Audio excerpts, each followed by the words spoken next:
Nah, Profesor Dr.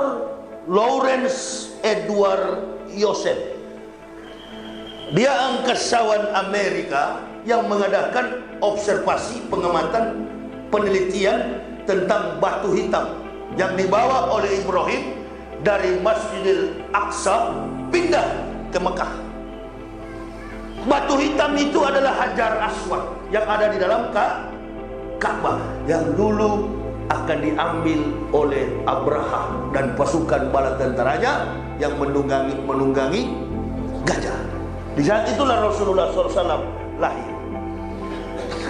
Jadi ketika Lawrence Edward Joseph mengadakan penelitian, tidak diizinkan oleh King Abdullah untuk masuk dalam area Masjidil Haram because you're kafir.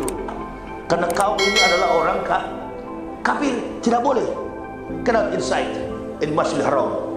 Tidak boleh kau masuk dalam Masjidil Haram because you're kafir. Tidak boleh masuk kamu. Apa yang dihasilkan? Dia kemukakan pendapat itu, hasil penelitian itu pada koran terkenal di Amerika, New York Times. Kita berhutang besar kepada umat Islam. Andaikan umat Islam tidak tawaf dan sholat 5 waktu, maka berhentilah putaran bumi ini. Karena superkonduktor yang berpusat di Hajar Aswad tidak lagi memancarkan gelombang elektromagnetik. Ternyata menurut beliau, Hajar Aswad itu adalah batu meteor yang mengandung kadar logam 23.000 kali lebih tebal daripada baja yang ada. Ini bukan orang Islam, orang kafir.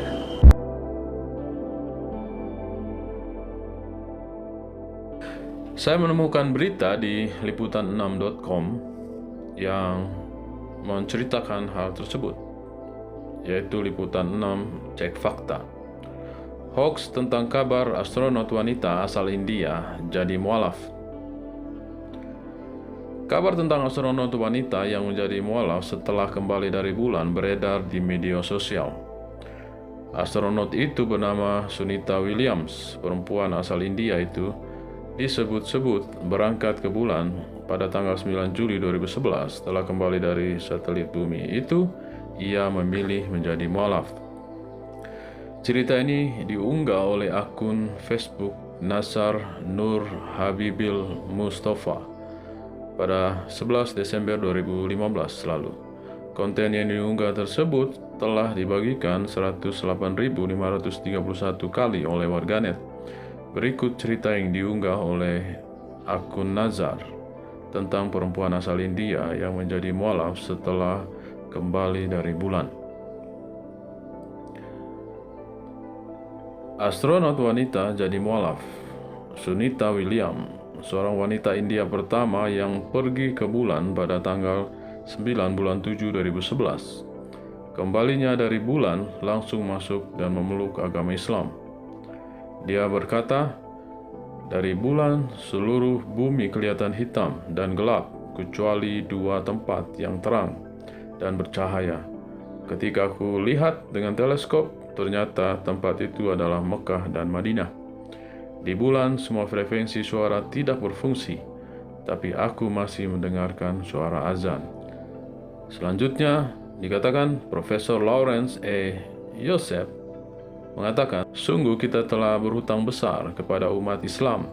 Dalam Ensiklopedia Americana menulis, "Sekiranya orang-orang Islam berhenti melakukan tawaf ataupun salat di muka bumi ini, niscaya akan terhentilah perputaran bumi kita ini, karena rotasi dari superkonduktor yang berpusat di Hajar Aswad tidak lagi memancarkan gelombang elektromagnetik."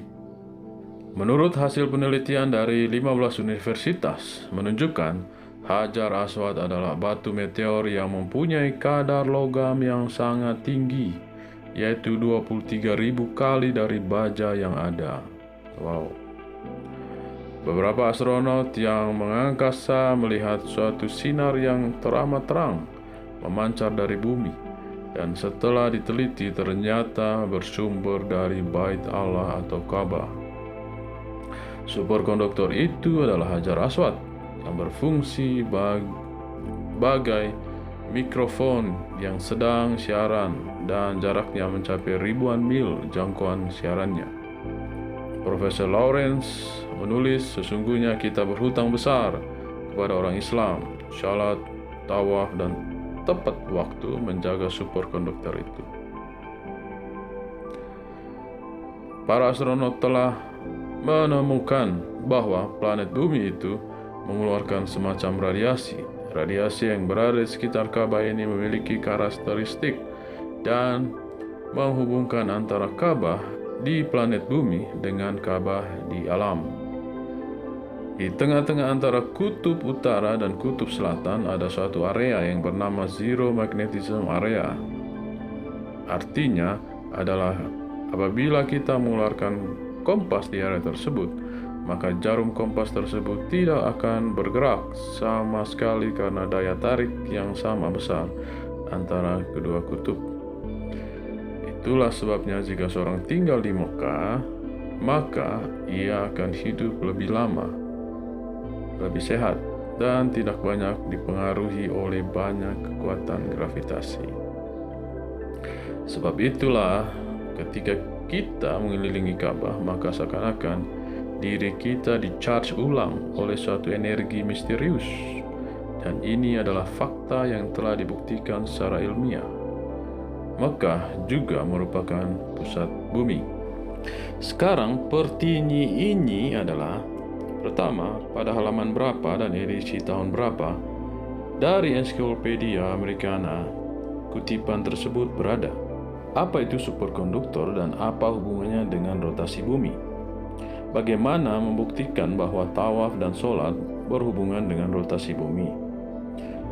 Apa saja universitas yang melakukan penelitian tersebut? Siapa penelitinya?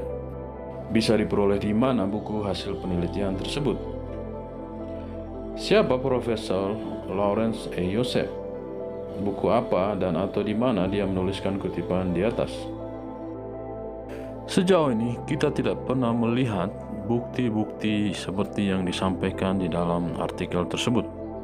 Dan sepertinya banyak saudara muslim yang sudah terlanjur percaya dengan klaim tersebut, termasuk Yahya Waloni. Mari kita lihat seberapa besar sih batu Hajar Aswad yang dikatakan sebagai superkonduktor. Ini adalah foto close up dari batu Hajar Aswad. Jika teman-teman lihat, batu Hajar Aswad tidak sebesar yang seperti kita bayangkan. Batu Hajar Aswad ini adalah rangkaian batu-batu kecil yang berjumlah 7 buah yang ditempelkan. Jadi sangat tidak mungkin batu kecil ini yang maksimal panjangnya 3 cm menjadi superkonduktor seperti di dalam artikel yang kita baca tadi. Untuk membuktikan secara sederhana bahwa penelitian itu hoax, kita lihat pada gambar ini.